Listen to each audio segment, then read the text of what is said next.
మీరు వినాలమ్మా. ఏవైతే పోస్టులు ఏవైతే మీరు చెప్పాను కదా, 1998లో నోటిఫికేషన్ అయిన నంబర్ చెప్పమంటే మీకు తెలియదు. మీరు మళ్ళీ ఇది మాట్లాడతారు. నేను ఒకటి చెప్తున్నా, మీరు ఎన్నో చేయండి. చంద్రబాబు నాయుడు గారు ఏదైతే ఇప్పుడు ఇచ్చారో 16,347లో అది నోటిఫికేషన్ ఇచ్చి ఇది 15,594 ఇచ్చారు.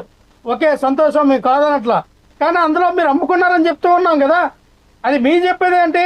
సాక్ష్యాధారాలు బయటకు వచ్చి వాళ్ళ మీద కేసు అయినట్టు మీరు ఎందుకు ఇట్లా ఎవరు వీడియో కాల్ మాట్లాడారు? అసలు ఆ కాల్ మాట్లాడితే మీ సచివాలయం ఉద్యోగస్తులు ఎవరు డబ్బులు ఇచ్చారు? వాళ్ళ మీద ఎఫ్ఐఆర్ ఎందుకు ఎట్లా? వినండి అమ్మా, మీరు మధ్యలో రావద్దు. వినండి ఒక్క నిమిషం ఆశాబిందు గారు, ఆశాబిందు గారు ప్లీజ్, ఆశాబిందు గారు, ఆశాబిందు గారు, ఆశాబిందు గారు, ఆశాబిందు గారు అవకాశం ఇవ్వండి. ఆశాబిందు గారు, ఆశాబిందు గారు, ఆశాబిందు గారు, ఆశాబిందు గారు, ఆశాబిందు గారు, ఆశాబిందు గారు, ఆశాబిందు గారు, ఆశాబిందు గారు, ఆశాబిందు గారు ఎందుకు ఇలా అటాకింగ్ మోడు? ఆశాబిందు గారు మాట్లాడండి, లక్ష్మణ్ గారిని అవకాశం ఇవ్వండి. అనుమానాలు తర్వాత మీరు మాట్లాడండి, నివృత్తి చేయండి. చెప్పండి లక్ష్మణ్ గారు. ఆశాబిందు గారు ప్లీజ్. అదిగోండి ఇప్పుడు ఆశాబిందు గారు, ఆశాబిందు గారు మాట్లాడండి.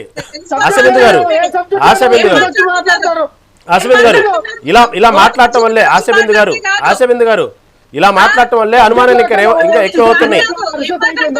ఆశాబిందు గారు ఏ విధంగా అయితే రిలే దీక్షలకి ఏ విధంగా అయితే ఆశాబిందు గారు, ఆశాబిందు గారు, ఆశాబిందు గారు, ఆశాబిందు గారు, ఆశాబిందు గారు, ఆశాబిందు గారు ఒక్క నిమిషం, ఒక మాట అండి. ఆశాబిందు గారు ఒక మాట, ఆయన మాట్లాడే అవకాశం ఇవ్వండి. మీరు మాట్లాడేసి విన్నారు కదా ఆయన. లక్ష్మణ్ గారు కంటిన్యూ. రహీమ్ గారు వాళ్ళు చించుకున్నంత మాత్రమే కాదు, మేము ఒకటి చెప్తున్నామండి. ఇందాక రామ్మోహన్ రావు గారు మంచిది చెప్పారు, మంచి సలహా ఇచ్చారు. అసలు జీవో నంబర్ 4, జీవో నంబర్ 47 ఎందుకు తీసుకొచ్చారో వాటి మీద కోర్టుకు వెళ్తే సరిపోద్ది కదా. ఎస్, చాలా ఇంపార్టెంట్ పాయింట్ అది.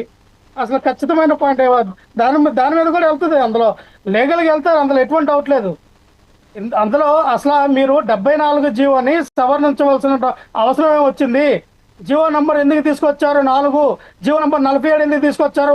మళ్ళీ జీవో నంబర్ 4, జీవో నంబర్ 47ని రద్దు చేయడానికి జీవో నంబర్ 56ని తీసుకొచ్చారు.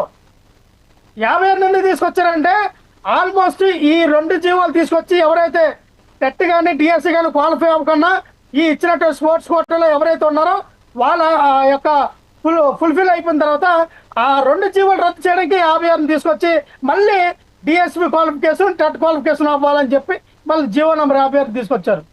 ఎందుకు ఇన్నిసార్లు మీరు సవరణ చేయాల్సి వచ్చింది? వీటన్నిటి మీద వెళ్తారు. నేను ఒకటి చెప్తున్నా, ఈ రోజు మన అర్చనంత మాత్రం కాదండి మేడం గారు, మీరు వినాలా. ఇంకో విషయం నేను చెప్తా ఉన్నాను, వినండి. ఏదైతే ఆడియో రికార్డులు కానీ వీడియో రికార్డులు కానీ బయటకు వచ్చినాయి, మీ సచివాలయ వ్యవస్థ నుంచి మాట్లాడిన వ్యక్తుల నుంచి బయటకు వచ్చినాయి, ఆ వ్యక్తుల మీద ఎఫ్ఐఆర్ కట్టారా మీరు? ఎవరైతే మాట్లాడారో ఆ 15 లక్షలు ఇస్తామన్నారో వాళ్ళు ఎత్తుకు పట్టుకుని వాళ్ళ మీద ఏమైనా ఎఫ్ఐఆర్ కట్టారా? ఎందుకు ఎఫ్ఐఆర్ నమోదు చేయలేదు? అదే అబద్ధం అయితే ఇది అబద్ధము, ఈ ట్రోల్స్ అబద్ధం అని చెప్పాల మీద మీరు ఎఫ్ఐఆర్ కట్టి కేసు నమోదు చేయాలి కదా. ఎందుకు నమోదు చేయలేకపోయారు? అలాగే ఇన్ని తప్పులు ఉన్నాయి మీ దగ్గర. ఇన్ని తప్పులు ఉంచుకొని మీరు ఈ రోజున ఎదురుదాడు తిరుగుదాం, ఎదురుదాడు చేస్తామంటే ఎలాగా? ఒకటి క్రిస్టల్ క్లియర్గా చెప్పారు ఆయన. మా ఆఫీస్కు 100 నుంచి 150 మంది ఎవరైతే ఈ మెగా డిఎస్లో పాల్గొన్నటువంటి వ్యక్తులు వచ్చారు, వాళ్ళు చెప్పారు, సార్ మాకు రాష్ట్ర విధానంలో అన్యాయం జరిగింది. కొంతమంది సార్ మాకు కట్ ఆఫ్ మార్క్స్ దగ్గర మాకు అన్యాయం జరిగింది, కొంతమంది హార్జెంట్లు రిజర్వేషన్లో మాకు అన్యాయం జరిగింది, వర్టికల్ రిజర్వేషన్లో మాకు అన్యాయం జరిగిందని ఎవరికి ఉన్నటువంటి సమస్యను వాళ్ళు మాకు వివరించడం జరిగింది. దానిపై మా అధినాయకులు మాట్లాడారు. కొంతమంది వచ్చేయమన్నారు ఈ హార్జెంటల్ రిజర్వేషన్ లో ఒక ఆయనకి